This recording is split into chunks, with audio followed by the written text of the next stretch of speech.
At 17, my parents demanded I take the fall for my drug-dealing brother and kicked me out when I refused. 13 years later, after I built a successful company, they called 99 times begging me to save my brother from federal charges. Hey Reddit, my family tried to break me young, but I refused to play the role they assigned. I clawed my way out, built something real, and thought I'd finally put them in the rear view. Turns out they weren't done trying to drag me back. Before we get to that part, here's how it all started. My name's Jake. I'm 30. I run a software company. But 13 years ago, I was 17, working night shifts at a grocery store and sleeping on my uncle's couch because my parents kicked me out for refusing to go to prison for my brother's drug charges. Dad ran an auto shop. Mom said nothing. And my older brother Cody was the golden child who could do no wrong, even when he was doing everything wrong. The cops showed up on a Tuesday. Two of them. Showed my dad a search warrant. He let them in because he didn't have much choice. They found 3 ounces in my brother's room. Cody was 20. I was 17. He'd been dealing since he was 16, and everyone in the family knew it, except apparently my parents who paid for his car and his clothes.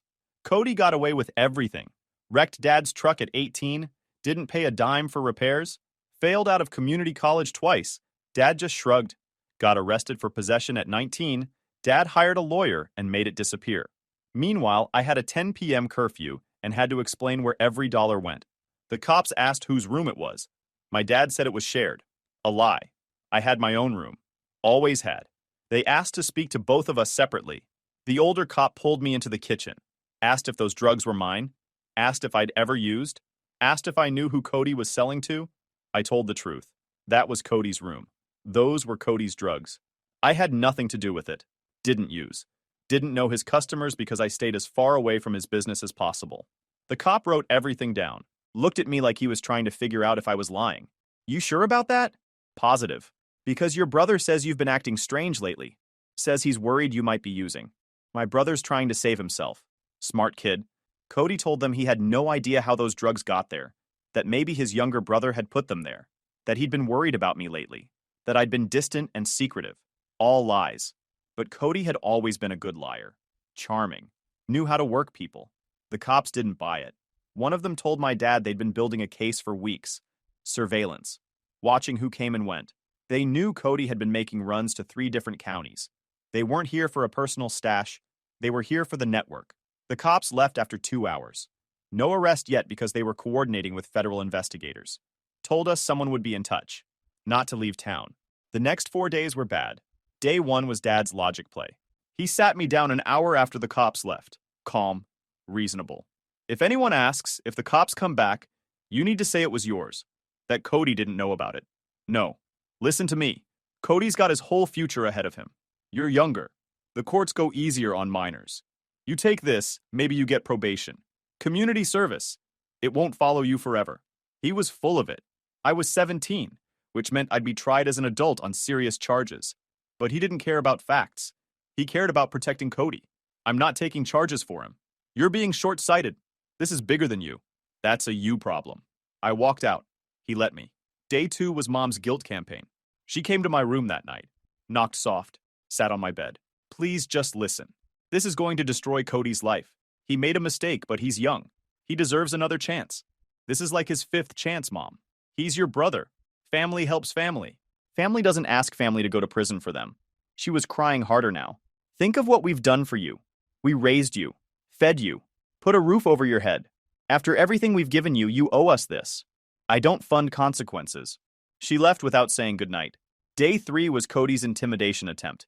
He showed up in my room around midnight. Sat in my desk chair. His hands were shaking slightly, but his voice was steady. You really gonna let me go down for this? Yeah.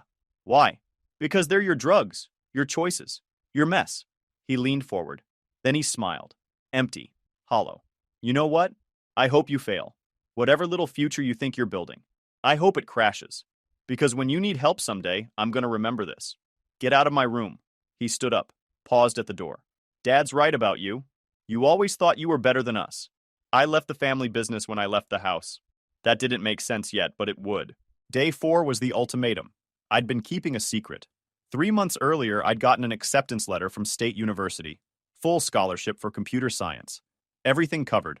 I'd applied through my guidance counselor because I knew what Dad would say, that I should stay local. work at his shop, not waste time with college. I'd hidden the letter in my desk drawer. Full ride. A way out. Now Dad was in my doorway. Last chance. You take the charge or you leave. I'm not taking a felony for him. Then pack your stuff. I pulled out the acceptance letter, put it on the bed between us. I got a full scholarship, to state, for computer science. The room went silent. My mom appeared behind him, stopped crying. Cody came out of his room. Dad's face changed. Patient to pissed in half a second. You applied to college without telling me? I got a full ride. I don't care what you got. You think you're better than this family? Better than honest work? Better than dealing drugs and forcing other people to take the fall for it? Wrong thing to say. He got in my face. Started yelling about respect and loyalty, and how I'd always acted like I was special. How I needed to understand that family came first, and if I couldn't understand that, then maybe I didn't belong here. My mom was repeating things he'd said. Family comes first. Family comes first. Cody spoke up from the hallway. Come on, man. You'd really throw me under the bus over some college? Not my emergency contact. Dad pointed at the door. Take the charge or get out. Those are your options. I looked at my mom. She was staring at the floor. Wouldn't make eye contact. Mom. She didn't respond. Mom, say something. Nothing. Just her whispering, family comes first, under her breath. Fine. I grabbed a duffel bag from my closet. Started throwing clothes in. Laptop, phone charger, the acceptance letter. I had $347 saved in my bank account from SaveMart, but I could only access $68 in cash right now. Everything I owned that mattered fit in 2 bags. I walked downstairs. Dad was by the door with his arms crossed. Mom was on the couch still whispering to herself. Cody was in the kitchen getting food. You think you're gonna make it out there? You'll be back begging in a month. Guess we'll find out. Don't come back. You walk out that door, you're done. No calling, no crawling back. You're on your own. Understood. He opened the door. The rain was heavy. Late November. Cold. He slammed the door. I heard the lock click. I stood there for maybe 10 seconds, getting soaked. Then I started walking. Made it 3 blocks before I had to stop. Sat down on a bus stop bench. Bags soaking through. Pulled out my phone and made the call. Uncle Rick answered on the 4th ring. Hey, I need help. His voice went from casual to alert immediately. What's wrong? I gave him the short version. Fight with my parents. Got kicked out. Sitting at a bus stop in the rain with nowhere to go. Where are you? I told him. Stay there. I'm coming to get you. Rick's truck pulled up 23 minutes after I called. He got out, took one look at me soaked through, and his jaw tightened. Get in. He didn't ask questions, just loaded my bags in the bed under a tarp and drove me back to his place. Small house 20 minutes outside town. 2 bedrooms. Lived alone since his divorce 3 years back. That first night I slept on his couch. But the next morning, Rick insisted.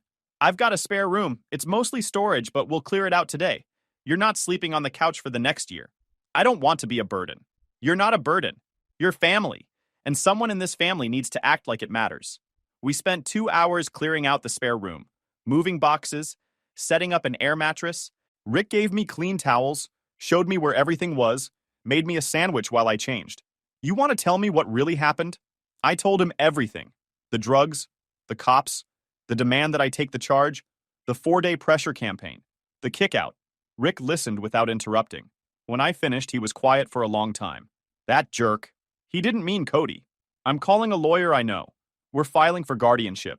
Your dad doesn't get to kick you out and still claim custody. The lawyer was a guy named Bill from Rick's union. Did family law on the side. Sounded tired when he answered at 8:30 p.m., but he listened. Guardianship's doable if your dad doesn't contest it. Given that he literally kicked you out, I'm guessing he won't fight it, but we'll need documentation.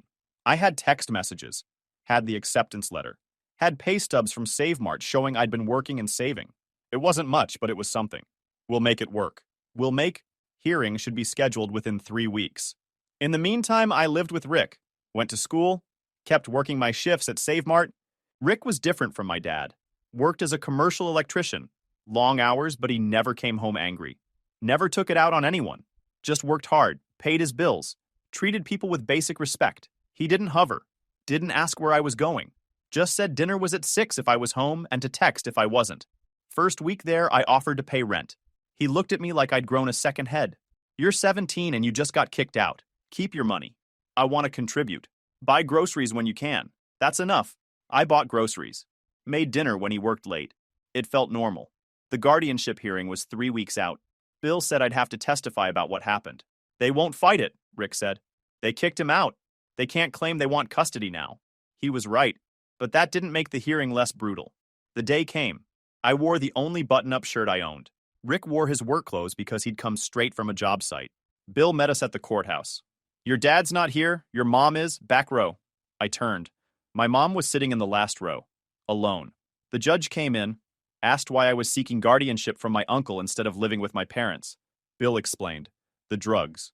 The scapegoating attempt. The demand that I take the fall. The kick-out in the rain. He entered the text messages as evidence. The acceptance letter. My work history. The judge looked at the paperwork, then at my mom. Ma'am, you're the minor's mother. Do you have anything to say about this? My mom stood up, shaky. She looked at me for the first time since I'd left. I don't want to lose him. The judge waited. But I can't go against my husband, and I can't let my other son go to prison. So you're choosing not to contest the guardianship? Silence. Ma'am, I don't contest it. The judge's expression could have frozen water. Ma'am, you understand you're essentially abandoning your 17-year-old son? You're allowing him to be raised by his uncle because you won't stand up to your husband or hold your adult son accountable for his criminal actions? My mom started crying. Didn't answer. Guardianship granted. Sir, you are now the legal guardian. The minor's biological parents will retain parental rights, but custody is transferred effective immediately. My mom left before I could talk to her. Not that I wanted to. Rick drove us home in silence. When we got there, he made me a sandwich and told me we'd figure out the rest as it came. Living with Rick became normal faster than I expected. He treated me like a person. Not property, not a pawn. Just a kid who needed stability and space to figure things out. I finished senior year. Kept working at Save Mart. My manager Frank figured out my situation pretty quick. Ex-military. Didn't talk much. Started leaving expired sandwiches in a specific spot in the back. Never said anything about it. Just made sure I knew they were there. One night I thanked him. He waved it off. Been there. Different circumstances but same desperate. Someone helped me. Passing it forward. I graduated with honors. Rick came to graduation with a small camera. Took photos. Frank came in his work uniform. Gave me a firm handshake after. My parents didn't come. Cody didn't come. I didn't expect them to, and I wasn't disappointed. Rick helped me move into my dorm at State. Bought me a mini fridge, desk lamp, fan. Gave me $200 and told me to call if I needed anything. I'm proud of you. You know that, right? Yeah, I know. Don't let them make you bitter. You're better than that. I moved in and started the next chapter. The scholarship covered tuition and dorm fees, but I still needed money for books, food, transportation. 3 jobs became my normal. College was brutal. Not the academics. I was good at school. But everyone else seemed to have safety nets. Parents who sent care packages. Who paid for textbooks. Who wired money when things got tight. I worked 3 jobs and learned to smile when people asked about my family over Thanksgiving break. Not close with them. They'd nod. They didn't understand. I majored in computer science because the career counselor showed me the salary projections. I didn't care about passion. I cared about never being powerless again. My roommate freshman year was Taylor. Came from money. Not rich, but comfortable. He couldn't understand why I wouldn't just ask my parents for help with books. It's like $80. Just call them. Not that simple. Family's family, though. I stopped explaining after that. The campus library became my second home. 7 p.m. to 2 a.m., teaching myself programming languages beyond what the classes covered. Python, JavaScript, Ruby. Second semester, I saw a flyer in the computer lab. Local landscaping company needed a basic website. $300. I made them something better than basic. Built a full site with portfolio gallery, contact form, quote request system. When I showed the owner the finished product, his eyes went wide. This is incredible. I'll pay you $500. He gave me his business partner's number. That guy needed a website too. Then his cousin. By sophomore year, I'd built websites for 14 local businesses. The money wasn't great, but it was mine. I started keeping a notebook. Every client, every pain point, every feature they wished they had. Spring semester junior year. I got overwhelmed. 4 projects at once, all with deadlines in the same week. I posted on the computer science department board. Anyone want to make cash helping with overflow work? 2 people responded. Jenna was a sophomore who coded faster than anyone I'd ever met. Kevin was a senior who was better at talking to clients than I was. We worked out of my apartment for a week straight. Pizza and energy drinks. We finished all 4 projects on time. I paid them each $600. They both asked if there was more work. There was always more work. By the end of junior year, we'd incorporated. Webhaven Solutions. 3 employees, including me. We operated out of my apartment with server racks I'd built from parts I found on clearance. Kevin handled client relations. Jenna handled complex back-end development. I handled everything else. The day I graduated, I walked across that stage alone. No family in the crowd. But Rick was there. Kevin and Jenna were there. Linda came. Frank showed up in a suit. After graduation, I had offers from 2 companies. One would pay $75,000. One would pay $85,000. Both safe, stable. Kevin thought I should take one. Jenna thought I should keep building. I went all in on Webhaven Solutions. The first few years after graduation were brutal. By year 3, we landed a contract with a regional insurance company. 6 months of work and $220,000. More money than I'd ever seen. 3 months in, we were already 2 weeks behind. The client was threatening to pull out. I was working 90-hour weeks. Kevin was juggling furious calls. Jenna was drowning in code. Everyone was cracking. The breaking point came late on a Thursday. I'd been at my desk 18 hours, staring through my screen more than at it, when Kevin walked in. "When's the last time you ate?" "Lunch, maybe." "That was yesterday." He ordered pizza, made me eat, then called Jenna. Midnight meeting. All 3 of us looked wrecked. "We're behind because we're not communicating," I said. "We're stepping over each other, and I'm micromanaging everything." "So what's the fix?" Jenna asked. "We hire someone who actually knows how to run projects."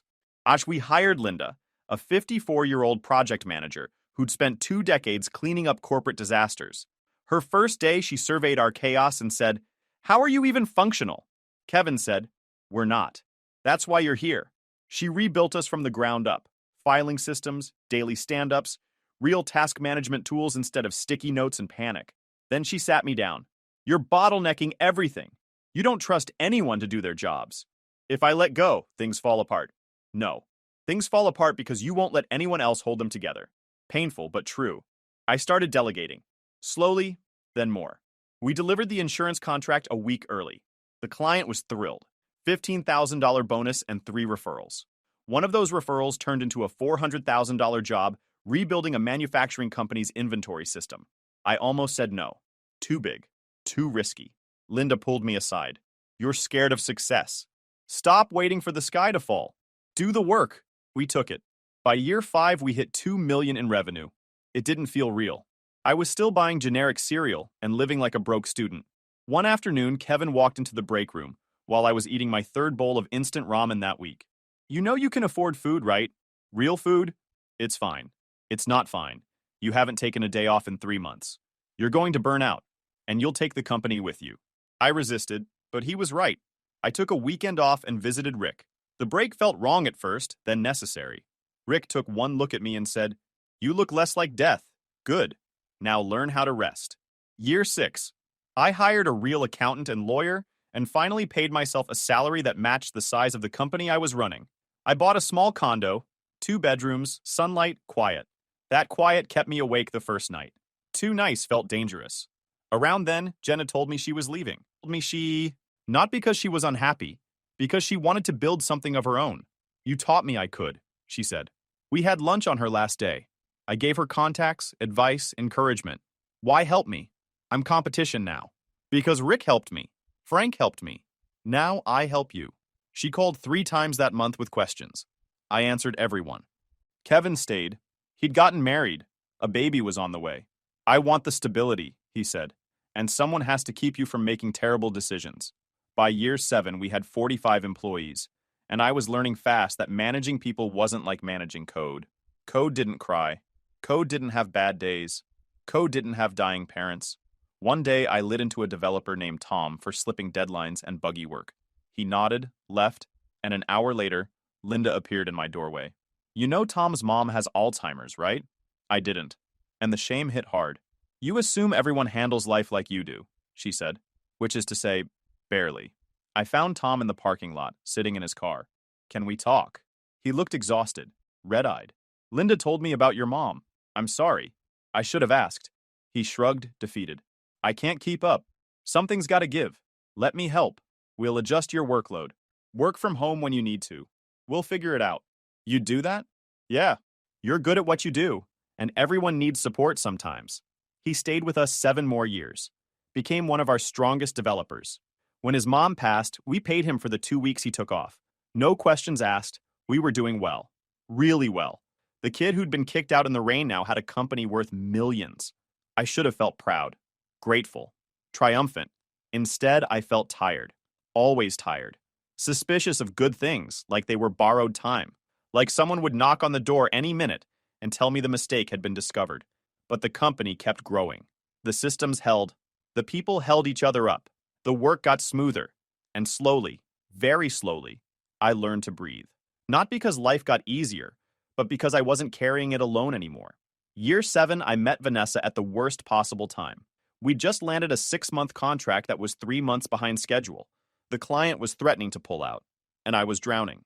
Vanessa was a paralegal for their law firm. She barely spoke during the meeting, but the one look she gave me said, "You're handling this wrong."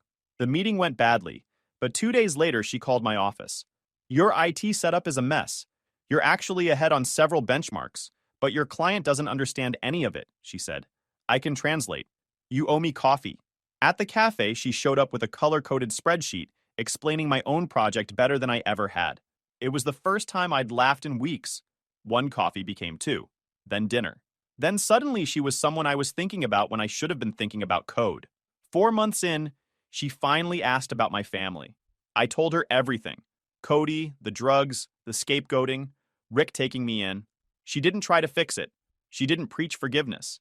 She just said, "That's messed up," and let it sit. It was the first time someone had given me space instead of judgment. Year 8, we moved in together. That's when my damage really showed. I worked until 2 a.m., forgot to eat, lived like stopping meant losing everything. Vanessa would drag me to bed and tell me I was burning out. I kept insisting I was fine. Our first real fight came after a 70-plus hour week I hadn't told her about. She found me passed out at my desk and called me out, hard. When she left for 2 days, I called Rick. He told me I was turning into my mother, shutting down when things got hard. When she came back, I apologized for the first time in my life and actually meant it. We made rules. If I was overwhelmed, I told her. If I was working insane hours, she needed to know. And I stuck to it. She had her own scars. Her dad bailed when she was 12, and sometimes she'd test me just to see if I'd leave too. We learned each other's patterns and grew around them instead of away. Year 9, we got engaged. I proposed at Rick's house over Sunday dinner, nothing fancy. We had a small wedding. Rick walked me down the aisle, my team showed up. Even Frank wore a suit. Vanessa's family treated me like I'd always been theirs. Year 10. Webhaven hit $12 million in revenue. Vanessa made partner. We bought a house with a yard and a dog we named Frank, which made the real Frank laugh. Rick came over most Sundays, fixed things, told awful dad jokes. Life was good. Then my phone started ringing. I was in a quarterly review meeting when my phone vibrated. Then again. Then kept vibrating. 63 missed calls, all from Cody's number. I stepped out. Listened to the first voicemail. "Hey, I know we haven't talked, but I need to talk to you. It's important. Call me back." The second one was angrier. "Seriously, man, call me back. Mom and Dad need help. This is serious." I blocked his number. 2 hours later, my dad called from a number I didn't recognize. "Your brother's in trouble. Serious charges. We need help. Call me." Deleted. My mom called from a different number. "Please just talk to us. Please. This is different. We made mistakes, but we need you." Vanessa noticed something was wrong at dinner. They called. "Your parents?" "And Cody." 63 calls. She was quiet for a minute. "You should probably find out what they want, just so you know what you're dealing with." She was right. I called my dad back the next morning. "Hello? It's me. What do you want?" "Oh, thank God. We need to talk." "No. Tell me on the phone." He took a breath. "Your brother got arrested again. They're talking 20 years minimum. Distribution. They're saying he's part of a larger operation." "Okay. Okay. That's all you have to say?" "He's been dealing for over a decade. This was inevitable. We need a lawyer. Federal defense. We've spent everything we have and we can't afford. So hire one. We can't. We're broke. The shop's barely breaking even. We need help and you have that company. And you want me to pay for Cody's lawyer. He's your brother. He stopped being my brother when you kicked me out to protect him. That was a mistake. We admit that. Maybe he should have thought about consequences before spending his 20s dealing drugs. You can't mean that. That's a you problem. After everything we did for you, everything you did for me, you kicked me out at 17, told me I'd be begging to come back, chose him over me, and now you want my help? Please. We're desperate. Good. I hung up. They didn't stop. Over the next 3 weeks, I got 87 more calls, different numbers, My mom, my dad, Cody from jail, random relatives I barely knew. I blocked them all. Then my dad showed up at my office. Security called. Sir, there's someone in the lobby demanding to see you. Says he's your father. Tell him I'm not available. I did. He's refusing to leave. Call the police. 10 minutes later, police escorted him out. He was yelling about family and abandonment. Kevin came to my office after. Want to tell me what that was about? I told him everything. That's heavy. You need documentation. Start building a file. Already started. My mom started showing up in the parking lot, waiting by my car, crying, begging me to just talk to her for 5 minutes. I took photos, kept records. Then Cody made bail. Apparently, he'd agreed to cooperate with investigators in exchange for pretrial release. My dad had put up the house as collateral, and Cody decided to come find me. He showed up at my house at 10 p.m. on a Tuesday. Vanessa answered the door, came upstairs where I was working. Cody's here. I went downstairs. Cody looked terrible, thinner, jumpy. You need to leave. Just hear me out. No, leave or I'm calling the cops. They're going to bury me. 20 years. I need help. That's your business. How can you be this cold? We're family. We stopped being family when mom and dad kicked me out to protect you. When you sat there and watched it happen. When you spent the last decade not giving a single thought to whether I was alive or dead. I was a kid. You were 20. I was 17. You were old enough to know better. I closed the door, called the police, reported trespassing. The harassment escalated. My mom sent letters to my office trying to turn my employees against me. Linda brought me one. Your mom's unhinged. Yep. Time for legal action. Yep. I hired a lawyer. The expensive kind. We filed for restraining orders against all three of them. Compiled everything. The voicemails. The office visits. The letters. The showing up at my house. Then my dad got creative. Filed a police report claiming I'd stolen tools from his shop when I left. That I'd threatened him over the phone. All lies. My lawyer shut it down fast. Showed the guardianship paperwork. Showed I was a minor when I left. Showed the timeline didn't match. The police closed the complaint. Then my dad started calling my clients. Told them I was under investigation for fraud. That they should pull their contracts. 2 clients called to verify. I explained. Sent documentation.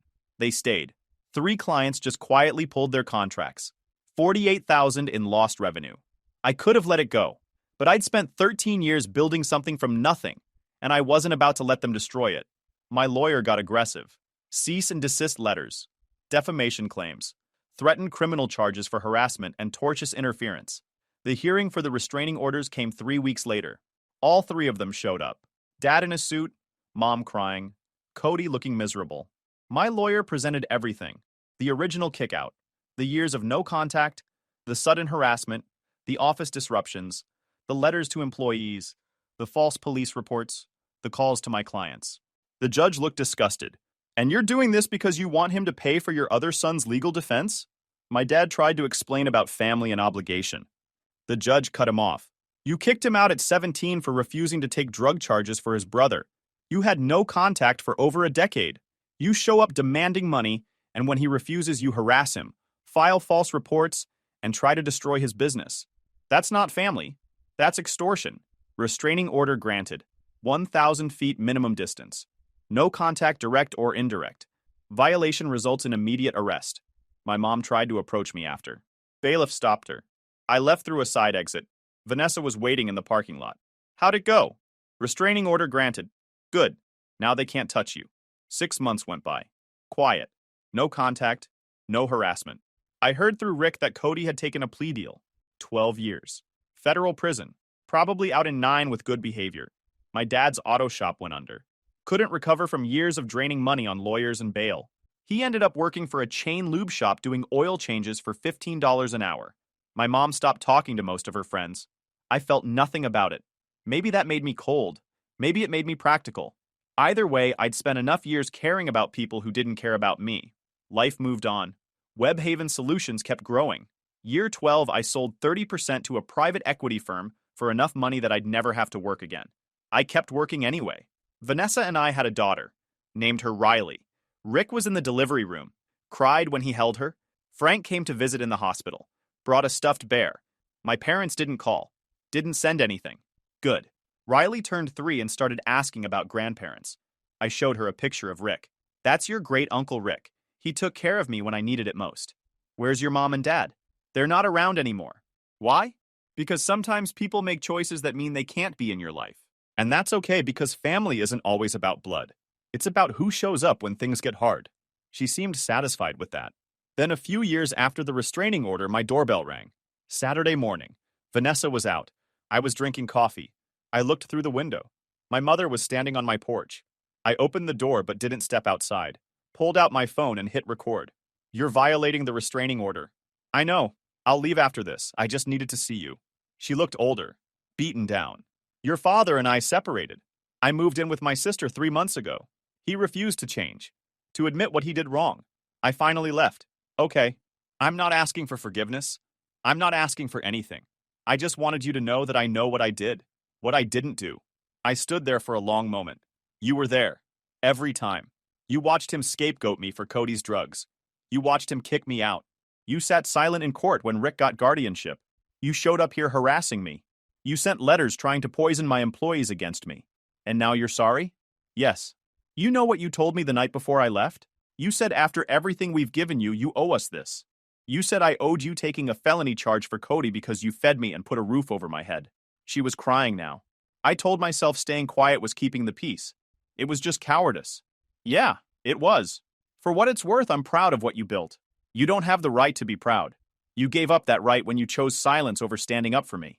I know. Do not come back here. Do not contact me. The restraining order is still active, and I have you on video violating it. I will have you arrested if you show up again. I understand. She turned to leave, then stopped. I'm sorry I wasn't the mother you needed. Me too. She got in her car and left. Vanessa came home an hour later. I told her what happened, showed her the video. How do you feel? Like I made the right call. Good. I never heard from any of them again. Rick told me eventually that my dad's life fell apart completely. Working minimum wage. Living in a studio apartment. Alone. Rick told me my mom went back to school. Got certified as a medical assistant. Was trying to build a life that didn't revolve around enabling other people's destruction. Rick told me Cody got out early on good behavior. Living in a halfway house. Working at a warehouse making $12 an hour. Would be on federal probation for another decade. I listened to the updates. Didn't care, but I listened. Year 15. I stepped back from running Webhaven Solutions day to day. Made Kevin CEO. Kept my ownership but let him lead. Vanessa and I traveled. Spent time with Riley. I expanded the scholarship fund I'd started years ago. Made sure kids who got kicked out had options. Life was good. And 13 years after my dad told me I'd be back begging, I'd never once considered it. I'd built a life. A real one. With people who chose to be there. Who showed up. Who didn't need me to sacrifice myself to prove I loved them. The opposite of love isn't hate. It's indifference. And I'd reached that point with my parents. Whether they lived or died. Whether Cody got his life together. Whether they were proud of me or ashamed. I'd stopped needing them to be anything. That was the real victory. Not the money. Not the business. Not the house or the success. The victory was not needing them anymore. On days when Riley asked about my parents, I'd tell her the truth. That family isn't always the people you're born to. Sometimes it's the people who choose you when things fall apart. Uncle Rick, who took me in. Frank, who looked away when I needed food. Kevin and Jenna, who built something with me. Linda, who taught me how to lead. Vanessa, who loved me without needing me to be perfect. That was family. Everything else was just biology. And biology without love was nothing at all.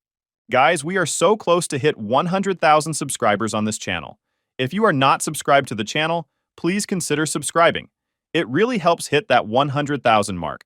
Thanks for making this dream come true.